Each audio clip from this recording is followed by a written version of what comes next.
ಶ್ರೋತ್ರಿಯ ಬ್ರಹ್ಮನಿಷ್ಠ ಪಂಡಿತ ಪಿತಾಂಬರಜಿ ರಚಿಸಿದ ಕೃತಿ ಚಂದ್ರೋದಯ ಎನ್ನುವ ಗ್ರಂಥದ 4ನೆಯ ಕಲಾದ ಸೂಕ್ಷ್ಮ ದೇಹದ ವಿಚಾರದಲ್ಲಿ ನಾವು ಎಲ್ಲಿ ಬಂದಿವೀಗ?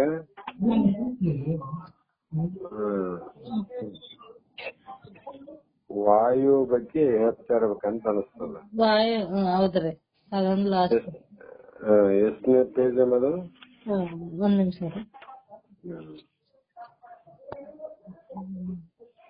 ಮೊನ್ನೆ ನಾನು ಅದೇ ಬಿಜಿ ಅದೇ ಕನೆಕ್ಟ್ ಇಲ್ಲ ನಿಮ್ದೆಲ್ಲ ಪ್ರಾಣವಾಯು ಅಂದ್ರೆ ಪ್ರಾಣೇಂದ್ರ ವಿಚಾರವೇನ? ವಾಯುವಿನ ವಿಚಾರಮ ಇದನ್ನು ನಾನು ಹೇಳ್ತೀನಿ. ಪಂಚವಾಯುಗಳ ವಿಚಾರ. ಪಂಚವಾಯು, ಪಂಚ ಪ್ರಾಣಗಳ ಅಭ್ಯಾಸ ಅಂತ ಹೇಳ್ಕೊಂಡ್ರಿ.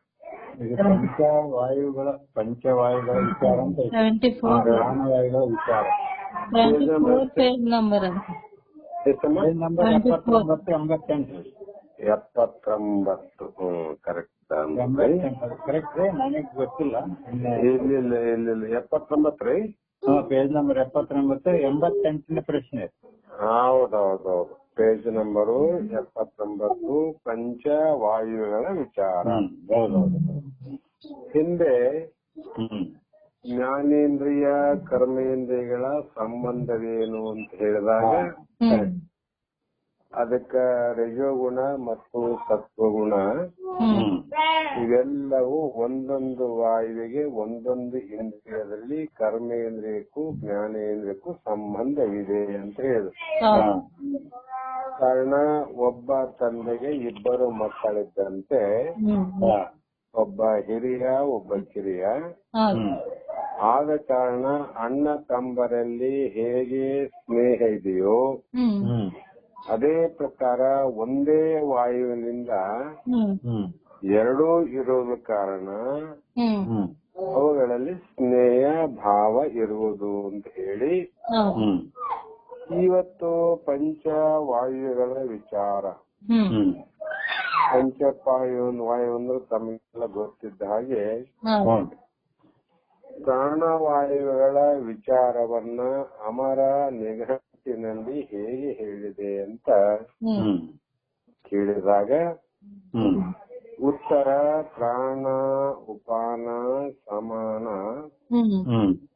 ಉದಾನ ವ್ಯಾನು ಚ ವಾಯುವ ಹೃದಯ ಪ್ರಾಣೋ ಗುದೇ ಪಾನ ಸಮಾನೋ ನಾಭಿ ಸಂಸ್ಥಿತ ಉದಾನ ಕಂಠ ದೇಶಸ್ಥೋ ವ್ಯಾನ ಸರ್ವ ಶರೀರ ಅಂತ ಅಮರ ನಿಘಂಟು ಅನ್ನುವ ಗ್ರಂಥದಲ್ಲಿ ಬಹಳ ಸಂಶೋಧನೆಯನ್ನ ಮಾಡಿ ಇವುಗಳು ಹೇಳಿದ್ದು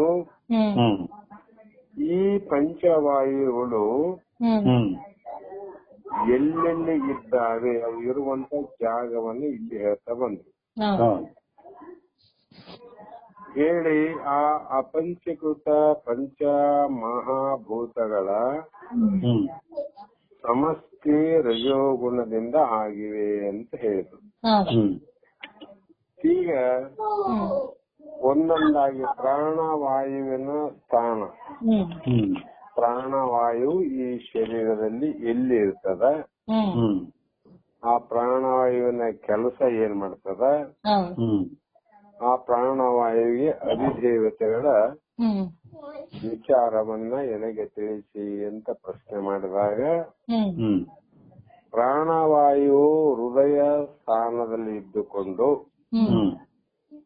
ತನಗೆ ಅಧಿಷ್ಠಾನ ದೇವತೆಯಾದ ವಿಶಿಷ್ಟನೆಂಬ ದೇವತೆಯಿಂದ ಪ್ರೇರೇಪಿತವಾಗಿ ಒಂದು ದಿನಕ್ಕೆ 21,600 ಬಾರಿ ಉಚ್ಛ್ವಾಸ ಅಂದ್ರೆ ಉಸಿರನ್ನು ಒಳಗೆ ತೆಗೆದುಕೊಳ್ಳುವ ಕ್ರಿಯೆಯನ್ನು ಮಾಡುತ್ತದೆ.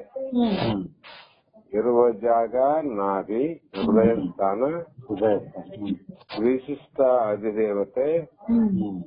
ಅವರ ಕ್ರಿಯೆ ಶ್ವಾಸವನ್ನು ತೆಗೆದುಕೊಳ್ಳುವುದು ಅಂತ ಹೇಳಿದರು ಪ್ರಾಣವಾಯು. ಇನ್ನು ಅಪಾನ ವಾಯುವಿನ ಸ್ಥಾನ,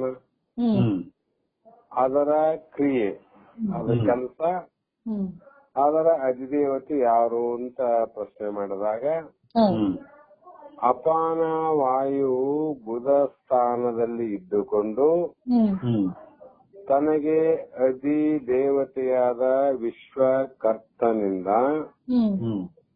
ವಿಶ್ವಕರ್ಮ ಅಂತಾರ, ಕರ್ತ ಅಂದ್ರೆ ಕರ್ಮ ಅಂತ, ಆ ವಿಶ್ವಕರ್ಮನಿಂದ ಪ್ರೇರಿತನಾಗಿ ಇದು ದಿನಕ್ಕೆ 21,600 ಬಾರಿ ನಿಶ್ವಾಸ ಅಂದ್ರೆ ಈ ದೇಹದಲ್ಲಿ ಶ್ವಾಸ ಅಂತ ಪ್ರಾಣವಾಯಿತು ಅಂದ್ರೆ ನಿಶ್ವಾಸ ಅಂದ್ರೆ ಇದು ಬಿಡೋ ಕೆಲಸ ಮಾಡ್ತದೆ. ಅದು ಹಿಡಿಯೋ ಕೆಲಸ, ಇದು ಬಿಡೋ ಕೆಲಸ. ಹೊರಗೆ ಬಿಡುವ ಕ್ರಿಯೆಯನ್ನ ಮತ್ತು ಅದರ ಜೊತೆಗೆ ಮಲಮೂತ್ರ ವಿಸರ್ಜನಾದಿ ಕ್ರಿಯೆಗಳನ್ನು ಮಾಡುತ್ತವೆ. ಮಲ ಮತ್ತು ಮೂತ್ರವನ್ನ ಹೊರಗಾಕ ಕ್ರಿಯೆ ಮಾಡ್ತದ, ವಾಯುವಿನ ಕೆಲಸ ಮಾಡ್ತದ.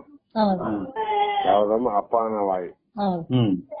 ಆ ಗಾಳಿಯ ಹೊಡೆತಕ್ಕ ಮಲಮೂತ್ರ ಹೊರಗೆ ಬರ್ತದ ನೋಡಿ, ಎಲ್ಲರಿಗೂ ಅನುಭವ ಇದ್ದಿದ್ದೆ.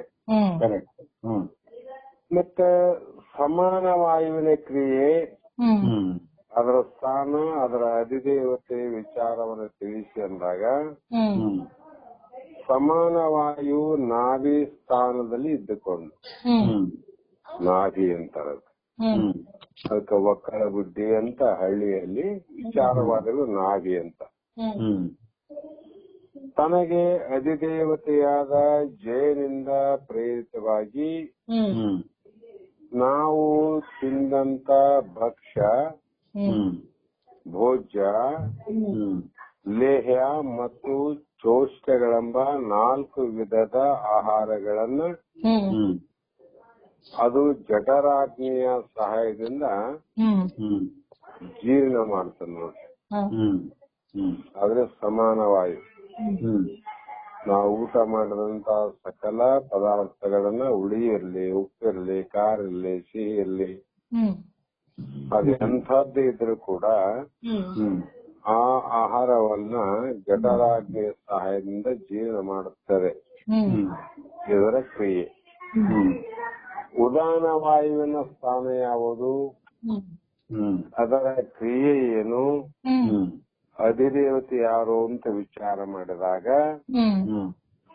ಉದಾನ ವಾಯು ಕಂಠ ಸ್ಥಾನದಲ್ಲಿ ಇದ್ದುಕೊಂಡು ಎಲ್ಲರ ಗಂಟಲಲ್ಲಿ ಇರ್ತದ ಮೊದಲು. ಅಜನೆಂಬ ಅಧಿದೇವತೆಯಿಂದ ಪ್ರೇರಿಸಲ್ಪಟ್ಟು ನಾವು ತೆಗೆದುಕೊಂಡ ಅನ್ನ ನೀರುಗಳನ್ನ ಬೇರ್ಪಡಿಸಿ ಆಯಾ ಸ್ಥಾನಕ್ಕೆ ಕಳಿಸುತ್ತದೆ. ಎಂಥ ಕ್ರಿಯೆನಿದು! ಯಾಕಂದ್ರೆ ನಾವು ಒಂದು ವಸ್ತುವಿನಿಂದ ಒಂದು ಬೇರ್ಪಡಿಸಬೇಕಾದ್ರೆ ಸಾವಿರಾರು ಕೋಟಿಗಟ್ಟಲೆ ಕೆಲವು ಫ್ಯಾಕ್ಟರಿಗಳಲ್ಲಿ ಬೇರ್ಪಡಿಸುವ ಕಾರ್ಯವನ್ನು ಮಾಡ್ತಾರೆ. ಎಷ್ಟೋ ಖರ್ಚು ಮಾಡ್ತಾರೆ, ಎಷ್ಟೋ ಮಿಷನರಿಗಳು ಬೇಕು, ಅವುಗಳ ಯಂತ್ರಗಳ ಸಹಾಯದಿಂದ ಬೇರ್ಪಡಿಸೋದು ಕಷ್ಟ. ಆದರೆ ಉದಾನ ವಾಯು ಏನ್ ಕೆಲಸ ಮಾಡ್ತದಂದ್ರೆ ಅನ್ನ ಮತ್ತು ನೀರು ನಾವು ಒಂದೇ ಬಾಯಿಯಿಂದ ಕಳಿಸ್ತೀವಿ. ಎರಡೂ ಕಾಳು ಮತ್ತು ನೀರು, ಅನ್ನ ಮತ್ತು ನೀರು. ಆದ್ರೆ ಅದು ಏನು ಮಾಡ್ತಂದ್ರೆ ನೀರನ್ನ ಬೇರ್ಪಡಿಸಿ ಅನ್ನವನ್ನ ಬೇರ್ಪಡಿಸ್ತಾವ. ಅನ್ನವನ್ನ ಪುರುಷರಲ್ಲಿ ಈ ಜಠರಾಗ್ನಿಯ ಬಲಭಾಗಕ್ಕ ಕಳಿಸ್ತದ, ಸ್ತ್ರೀಯರಿಗೆ ಎಡಭಾಗಕ್ಕೆ ಕಳಿಸ್ತದ. ಈ ಹೊಟ್ಟೆ ಜಠರಾಗ್ನಿ ಅಂತ, ಜಠರ ಅಂತ ಏನ್ ಕರಿತೀವಲ್ಲಮ್ಮ, ಪುರುಷನಲ್ಲಿ ಅನ್ನ ಬಲಭಾಗಕ್ಕ ಹ್ಮ್ ಎಡಭಾಗಕ್ಕ ಸ್ತ್ರೀಯರಲ್ಲಿ ಕಳಿಸಿ ಹ್ಮ್ ಮೂತ್ರ ಸ್ಥಾನಕ್ಕೆ ಮಾತ್ರ ನೀರನ್ನ ಬೇರ್ಪಡಿಸಿ ಕಳಿಸ್ತದ. ಹ್ಮ್ ಅದಕ್ಕೆ ಅದು ಏನು ಮಾಡುತ್ತದ್ರಿ ಅಂದ್ರೆ ಮೂತ್ರ ರೂಪವಾಗಿ ಹ್ಮ್ ಹೆಚ್ಚಾದಂತ ನೀರು ಮೂತ್ರದಿಂದ ಹೊರಗೆ ಬರ್ತದೆ. ಹ್ಮ್ ಇಷ್ಟೆಲ್ಲ ಕ್ರಿಯೆ ನಡೀತದಂದ್ರೆ ಭಗವಂತ ಎಷ್ಟು ಸಮರ್ಥನಾಗಿ ಸರ್ವಜ್ಞತ್ವದಿಂದ ಇಂತ ದೇಹವನ್ನ ರಚನೆ ಮಾಡನಂದ್ರೆ ಶಾಸ್ತ್ರ ಕೇಳೋದ್ರಿಗೆ ಆಶ್ಚರ್ಯ ಆಗ್ತದೆ. ಯಾಕಂದ್ರೆ ಇದಕ್ಕ ಯಾವುದೇ ಒಳಗ ಫ್ಯಾಕ್ಟ್ರಿ ಇಲ್ಲ, ಯಂತ್ರ ಇಲ್ಲ, ಮಂತ್ರ ಇಲ್ಲ, ತಂತ್ರ ಇಲ್ಲ. ಬರೇ ತಾನಾಗಿ ಸೃಷ್ಟಿ ಮಾಡಿದ ಅಧಿದೇವತೆಗಳ ಆಜ್ಞೆ ಮೇರೆಗೆ ರಕ್ತ, ಮಾಂಸ, ಎಲುಬು, ಚರ್ಮ, ನರ, ನಾಡಿ, ಎಲುಬು ಇಂಥದರಲ್ಲಿ ತಯಾರಾದಂತ ಶರೀರದ ಒಳಗೆ ಗಾಳಿಯಿಂದ ಬರೇ ವಾಯುವಿನ ಉದಾನ ವಾಯುವಿನಿಂದ ಎಂಥ ಕೆಲಸ ಮಾಡ್ತಾವಂದ್ರೆ ಆಶ್ಚರ್ಯ ಆಗ್ತಾವಂತ.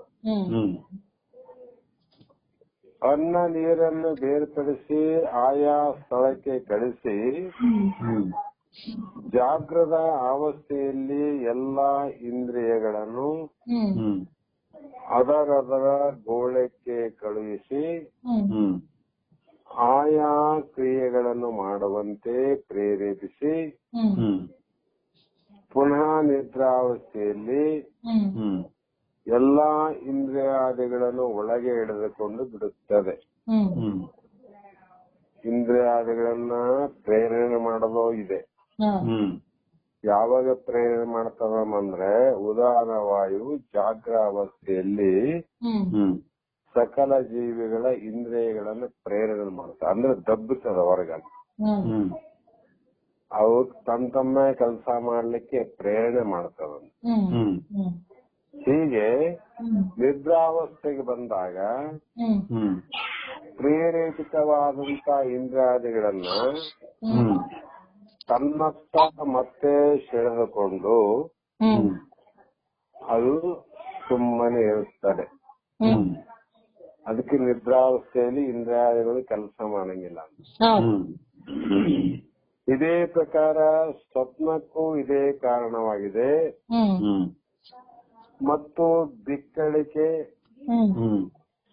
ತೇಗು, ಸೇನು, ವಾಂತಿ, ಆಕಳಿಕೆ ಇತ್ಯಾದಿ ಊರ್ಧ್ವಮುಖ ಕ್ರಿಯೆಯು. ಮಲಮೂತ್ರ ವಿಸರ್ಜನೆ ಅಧೋಮುಖದ ಕ್ರಿಯೆ, ಕೆಳಗೆ ಇರ್ತಾವ. ಮೇಲ್ಮುಖವಾಗಿರ್ತಕ್ಕಂಥ ಕ್ರಿಯೆ ಎಲ್ಲರಿಗೆ ಅನುಭವ. ಬೇಗು ಬಂದಾಗ, ಸೇನು ಬಂದಾಗ, ವಾಂತಿ, ಆಕಳಿಕೆ ಇತ್ಯಾದಿ ಬಂದಾಗ ಈ ಕ್ರಿಯೆಗಳೆಲ್ಲವೂ ಮಾಡಬಹುದು. ಉದಾನ ವಾಯುವೆ ಹೇತುವಾಗಿದೆ, ಅದು ಕಾರಣವಾಗಿದೆ. ವಾಯು ದೊಡ್ಡದ ಕಾರಣ ಒಳಗಿದ್ದದ್ದು ಹೊರಗೆ ಬರ್ತದೆ ವಾಂತಿ ಮುಖಾಂತರ. ಇಷ್ಟು ಕ್ರಿಯೆಯನ್ನು ಮಾಡ್ತಕ್ಕಂಥದ್ದು ಉದಾನ ವಾಯು ಅಂತ. ಇನ್ನು ವ್ಯಾನವಾಯು ಅದರ ಸ್ಥಾನ ಯಾವುದು ಅಂದ್ರೆ, ವ್ಯಾನವಾಯು ಶರೀರದ ಎಲ್ಲೆಲ್ಲ ವ್ಯಾಪಕವಾಗಿಕೊಂಡು ವಿಶ್ವ ಯೋನಿ ಎಂಬ ತನ್ನ ಅಧಿಷ್ಠಾನ ದೇವತೆಯಿಂದ ಪ್ರೇರೇಪಿತವಾಗಿ ಕೀಲುಗಳನ್ನ ಬಿಡಿಸುವ ಬಿಚ್ಚುವ ಕ್ರಿಯೆಯನ್ನು ಮಾಡುತ್ತವೆ. ಇದು ಏನ್ ಮಾಡ್ತದಮ್ಮ ಅಂದ್ರೆ ಶರೀರದ ಎಲ್ಲಾ ಭಾಗದಲ್ಲಿದೆ. ಕಾರಣ ಎಲ್ಲಾ ಭಾಗದಲ್ಲಿ ಕೀಲುಗಳಂತಾವ. ಮೊಳಕಾಲಿನ ಕೀಲು, ಎಂಬಡದ ಕೀಲು, ಸೊಂಕದಲ್ಲಿ ಕೀಲು, ಬೆನ್ನಲ್ಲಿ ಕೀಲು, ಕಂಠದಲ್ಲಿ ಕೀಲು. ಇವೆಲ್ಲ ಏನು ಮಾಡ್ತಾವಂದ್ರೆ ಅದು ಬಿಚ್ಚುವ ಅಂದ್ರೆ ಪ್ರೇರಿತವಾಗಿ ಕೀಲುಗಳನ್ನ ಮಡಿಸುವ ಬಿಚ್ಚುವ ಕ್ರಿಯೆಯನ್ನು ಮಾಡ್ತಾವ. ನಮ್ಮೊಳಗ ಕಾಲ್ ಮಡಿಸ್ತವಲ್ರಿ ಈಗ, ಇದನ್ನ ಈ ಕ್ರಿಯೆಗೆ ಕಾರಣ ಯಾವುದು ಅಂದ್ರೆ ವ್ಯಾನವಾಯುವಿನ ಕ್ರಿಯೆ. ನಾವು ಸ್ವಲ್ಪ ಕಾಲು ಮಡಿಚು ಕಾಲು ಬಿಚ್ಚು ಅಂತೀವಿ. ಈ ವಾಯುವಿನ ಈ ವ್ಯಾನ ವಾಯುವಿನ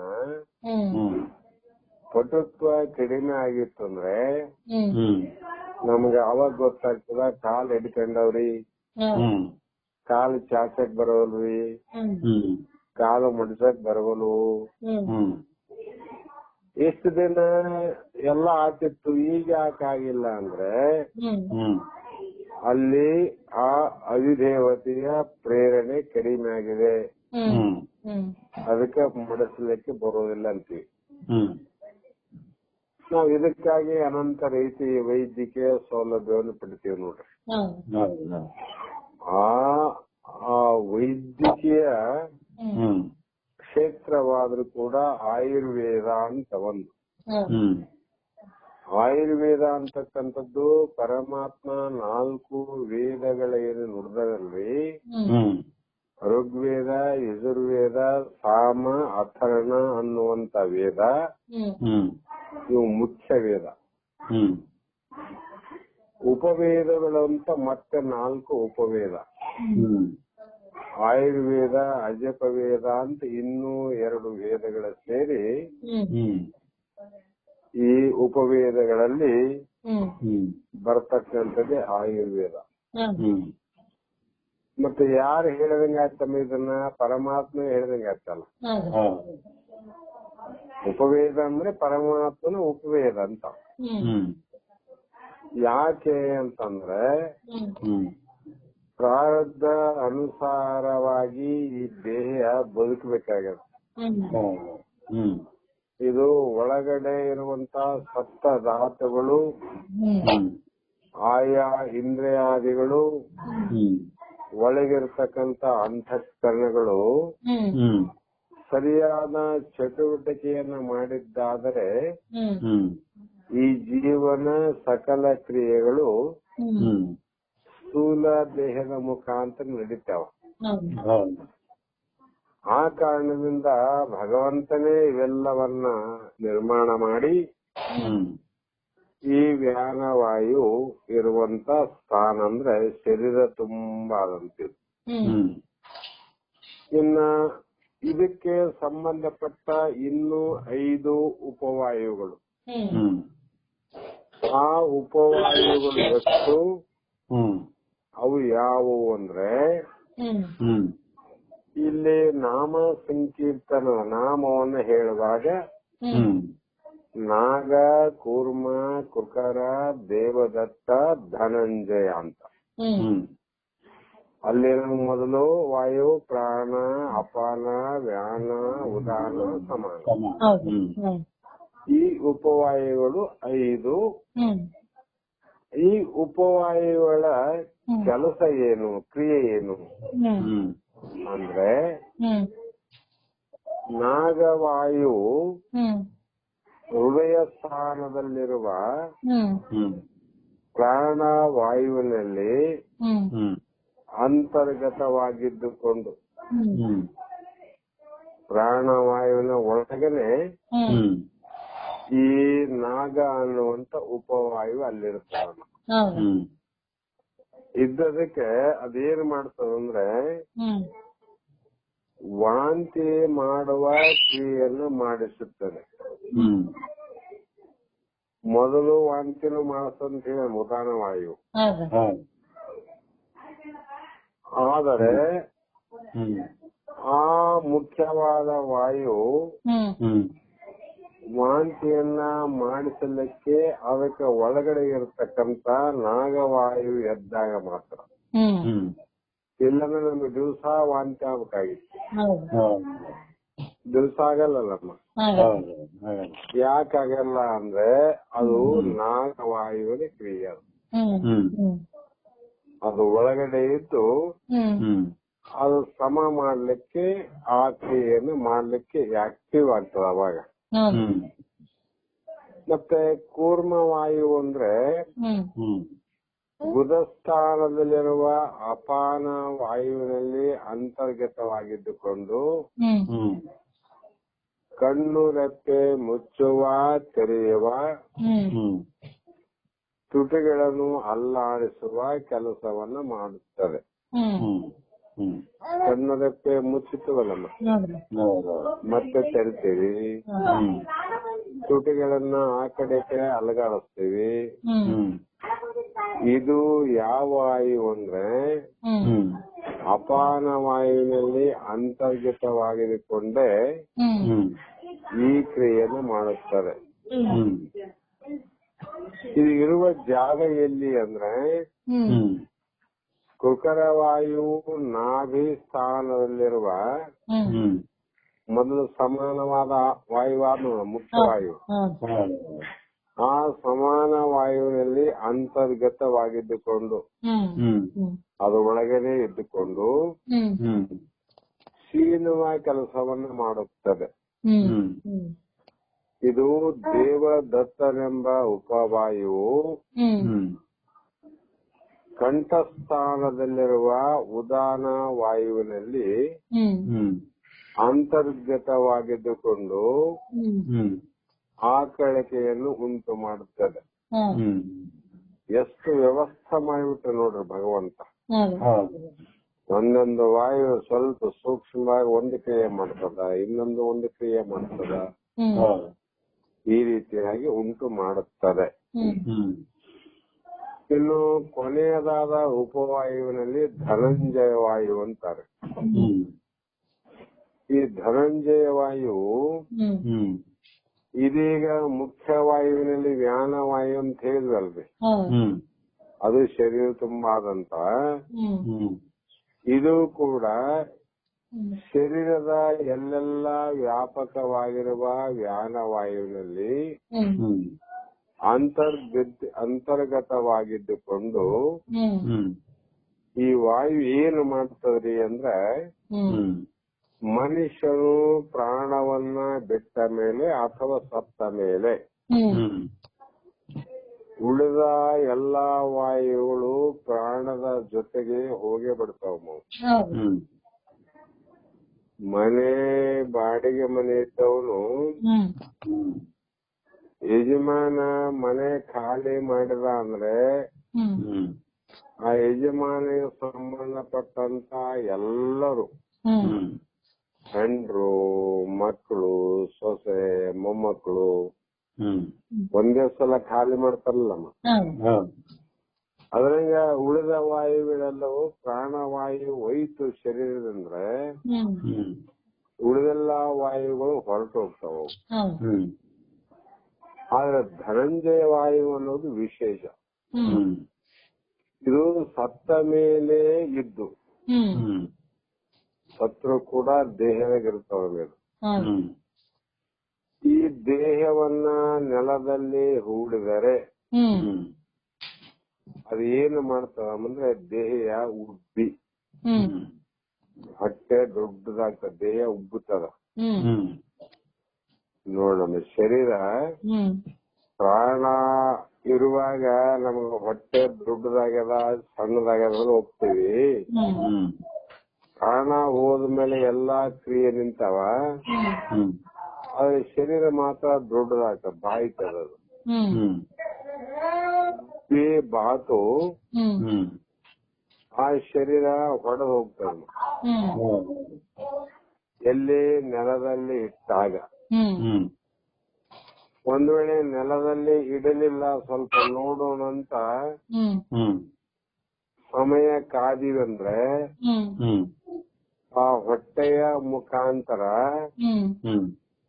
ನಮಗೆ ಬೇಡವಾದಂತ ವಾಸನೆಗಳು ಸೋರ್ಲಿಕ್ಕೆ ಪ್ರಾರಂಭ ಆಗ್ತಾವ. ಮೂಗಿನಲ್ಲಿ ಅಥವಾ ಎಲ್ಲೆಲ್ಲೋ ವಾಸನೆ ಬರ್ತದೆ ನೋಡಿ, ಹೆಣ್ಣು ಸಮಯ ಕುಂತಾಗ. ಅದಕ್ಕೆ ಹಿರಿಯರು ಹೇಳ್ತಾರ, ಇಲ್ಲ ಬಹಳ ತಡ ಆಯ್ತು, ಹೊಟ್ಟೆ ಉದ್ದದ, ಜಲ್ದಿ ತಗೊಂಡ್ ಹೋಗ್ರಿ ಸ್ಮಶಾನಕ್ಕಂತ. ಅವಾಗ ಹೋಗಿ ಇಟ್ಟ ಮೇಲೆ ಅದೇನು ಮಾಡ್ತದಂದ್ರೆ ಆ ನೆಲದಲ್ಲಿ ಶರೀರ ಉಬ್ಬಿ ಪಂಚಭೂತಗಳಲ್ಲಿ ಲೀನ ಆಗ್ತದೆ. ಆ ಲೀನ ಆದಾಗ ಆ ಪಂಚಭೂತದಲ್ಲಿ ಏನ್ ಮಾಡ್ತಾವ ಅಂದ್ರೆ ದೇಹದಲ್ಲಿ ಇರುವಂತ ಎಲ್ಲಾ ತತ್ವಗಳೇನವ ಯಾವ್ಯಾವ ಭೂತದಿಂದ ಯಾವ್ಯಾವ ತತ್ವಗಳವ ಆ ತತ್ವಗಳೆಲ್ಲವೂ ಕೂಡ ಹೊರಗಡೆ ಬಂದು, ಯಾಕಂದ್ರೆ ಹೊಟ್ಟೆ ಹೊಡೆದಲ್ಲ ಮಂದಿ, ಆವಾಗ ದೇಹದಲ್ಲಿ ಇರ್ತಕ್ಕಂತ ಭೂಮಿ ತತ್ವ ಭೂಮಿಗೆ ಹೋಗ್ತದ, ಜಲತತ್ವ ಜಲದಲ್ಲಿ ಹೋಗ್ತದ, ಅಗ್ನಿ ತತ್ವ ಅಗ್ನಿಗೆ ಸೇರ್ತದ, ವಾಯು ತತ್ವ ವಾಯುವಿನಲ್ಲಿ ಲೀನ ಆಗ್ತದ, ಆಕಾಶ ತತ್ವ ಆಕಾಶದಲ್ಲಿ ಲೀನ ಆಯ್ತು. ಈ ಕ್ರಿಯೆಯನ್ನ ಮಾಡೋದಕ್ಕೋಸ್ಕರ ಭಗವಂತ ಏನ್ ಮಾಡಿದಂದ್ರೆ ಇಂಥ ಒಂದು ಧನಂಜಯ ಅನ್ನುವಂತ ವಾಯುವನ್ನ ಉಪವಾಯುವಿನಲ್ಲಿ ಅಂತ ಶಕ್ತಿ ಸಾಮರ್ಥ್ಯವನ್ನ ಕೊಟ್ಟು ಈ ದೇಹ ರಚನೆ ಮಾಡಿದ್ ನೋಡ್ರಿ. ಇದು ಮಾಡುವ ಕ್ರಿಯೆ ಯಾವುದಮ್ಮ ಅಂದ್ರೆ ಧನಂಜಯ ವಾಯು. ಪಂಚಭೂತಗಳಲ್ಲಿ ಲೀನವಾದ ಮೇಲೆ ಇವೆಲ್ಲವೂ ಮತ್ತೆ ಮಹಾಪ್ರಾಣದಲ್ಲಿ ಸೇರಿ ಹೋಗ್ತಾವ. ಅಪಾನ ವ್ಯಾನ ಉದಾನ ಸಮಾನ ನಾಗ ಕೂರ್ಮ ಕುಕರ ದೇವದತ್ತ ಧನಂಜಯ ಎಲ್ಲಾ ವಾಯುಗಳು ಮತ್ತೆ ಎಲ್ಲಿ ಸೇರ್ತಾವ? ಪ್ರಾಣವಾಯುವಿನಲ್ಲಿ ಸೇರಿ ಹೋಗುತ್ತವೆ. ಒಂದು ವೇಳೆ ಶವವನ್ನ ಸುಡ್ತಾರೆ, ಕೆಲವು ಜನ ಶವವನ್ನ ಸುಡ್ತಾರ ನೋಡ್ರಿ, ಅವರವರ ಧರ್ಮಕ್ಕನುಸಾರವಾಗಿ ಬ್ರಾಹ್ಮಣರು ಸುಡ್ತಾರ. ಆ ಧನಂಜಯ ವಾಯು ಏನ್ ಮಾಡ್ತದಂದ್ರೆ ಶವವನ್ನ ಸುಡ್ತಾರೆ, ಆ ಶವದ ತಲೆ ಬುರುಡೆ ಸಿಡಿತದ, ಸಿಡಿದು ಹೋಗ್ತದ. ಆ ಸಿಡಿಯುವವರೆಗೂ ಇದ್ದು ನಂತರ ಈ ಧನಂಜಯ ವಾಯು ಮಹಾಪ್ರಾಣದಲ್ಲಿ ಅದು ಕೂಡ ಸೇರ್ತವೆ. ಭೂಮಿಯಲ್ಲಿಟ್ರೆ ಈ ಪ್ರಕಾರ, ಸುಟ್ಟರೆ ಈ ಪ್ರಕಾರ. ಭೂಮಿಯಲ್ಲಿಟ್ರೆ ಅದು ದೇಹ ಶಿಳತನ ಇರ್ತದ, ಬೆಂಕಿಯಲ್ಲಿ ಹಾಕಿದಾಗ ತಲೆ ಸಿಡಿಯವರೆಗಿದ್ದು ನಂತರ ತನ್ನ ಸ್ಥಾನದಲ್ಲಿ ತಾನು ಸೇರ್ತದಂತ. ಈ ರೀತಿ ವಾಯುವಿನ ವಿಚಾರವನ್ನು ಹೇಳಿ ಈಗ ಅಂತಃಕರಣದ ವಿಚಾರ ಅಂದ್ರೆ ಒಳಗೆ ಇರುವಂತ ಕರ್ಣಗಳು, ಹೊರಗಿರೋ ಕರ್ಣ ಜ್ಞಾನೇಂದ್ರಿಯ ಕರ್ಮೇಂದ್ರಿಯ ಗೊತ್ತಾಯ್ತಲ್ರಿ.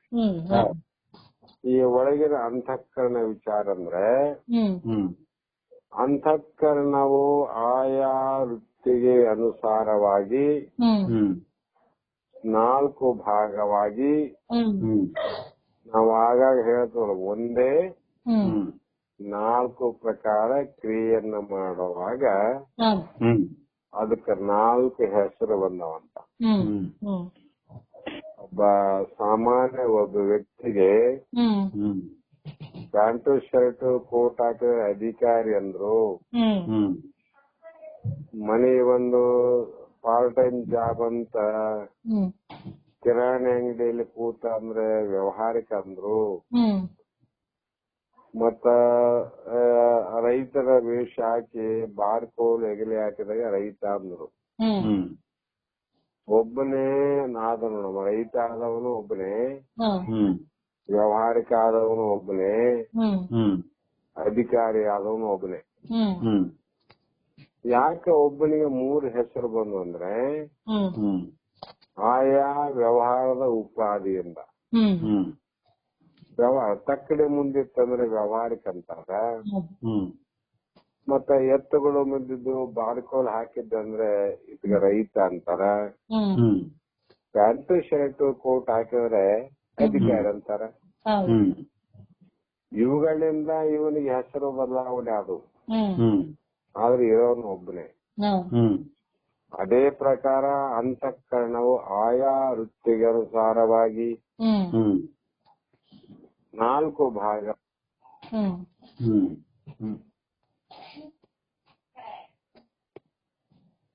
Hello hello hello. ಹಲೋ ಕೇಳ್ತೀನಿ ಗುರುಗಳು ಕಟ್ಟೆ ಹ್ಮ್.